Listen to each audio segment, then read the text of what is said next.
আমরা একটু আলাদা করে লাউ আলু আদা ভাঙা করে দেব। আদা ভাঙা রেসিপি দেখাবো। লাউ আলু আদা ভাঙা রেসিপি একদম ভিন্ন রকম। তুলে নিয়েছি, এবার কেটে ধুয়ে পরিষ্কার করে রান্নাতে যাব।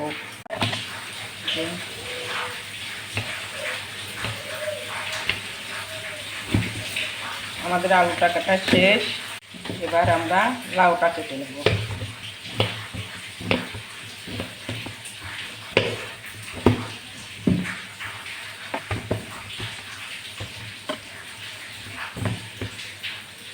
লাউটা আমরা ছোট ছোট করে পিস পিস করে কেটে নেব।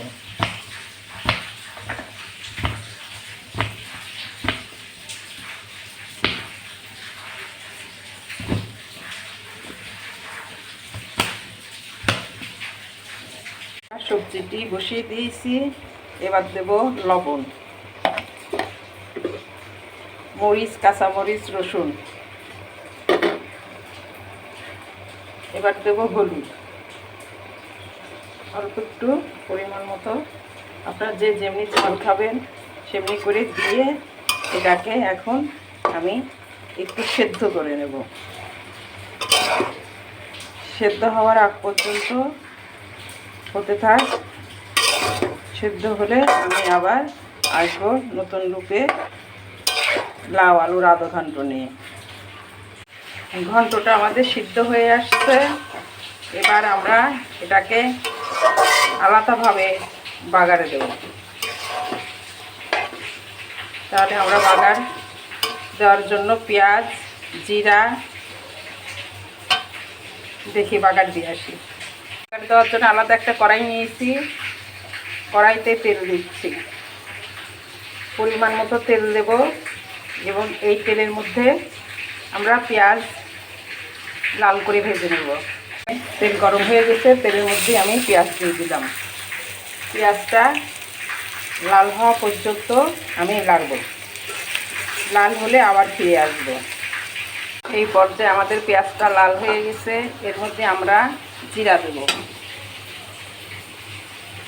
জিরা,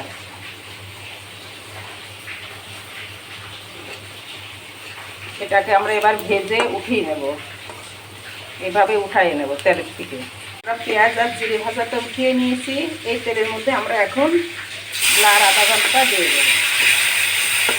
তেলের পর দিয়ে দিয়েছি, এবার আমরা কিছুক্ষণ নাড়ব আর পেঁয়াজ আর জিরাটা পেস্ট করে নেব। ততক্ষণ হতে থাক, আমরা পেঁয়াজ আর জিরে পেস্ট করে আনি। আমাদের জিরা আর পেঁয়াজ বাটা পেস্ট হয়ে গেছে, এবার আমরা দিয়ে দেব। এবার আমরা সুন্দর করে এটা নেড়ে নেব।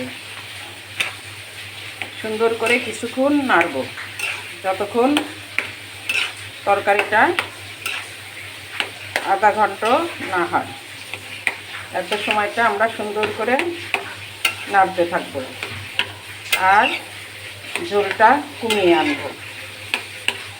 পর্যায়ে আমাদের আদা ভাঙা লাউ আলু হয়ে গেছে।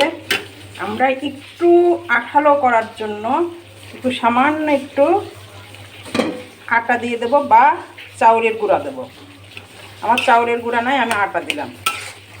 এটা সুন্দর করে এবার নেড়ে নেব, নিয়ে মাখা মাখা করে নেব।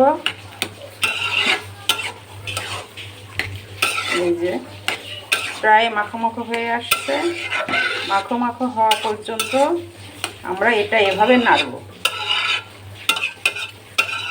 খুব সুগন্ধ বের হয়েছে লাউয়ের, মনে হচ্ছে অনেকটা স্বাদ হয়েছে। যাই হোক, এই পর্যায়ে আমাদের রান্না শেষ। এখন আমরা এটা পরিবেশন করতে পারবো। এই যে আমাদের লাউ আদা ভাঙা ঘন্ট।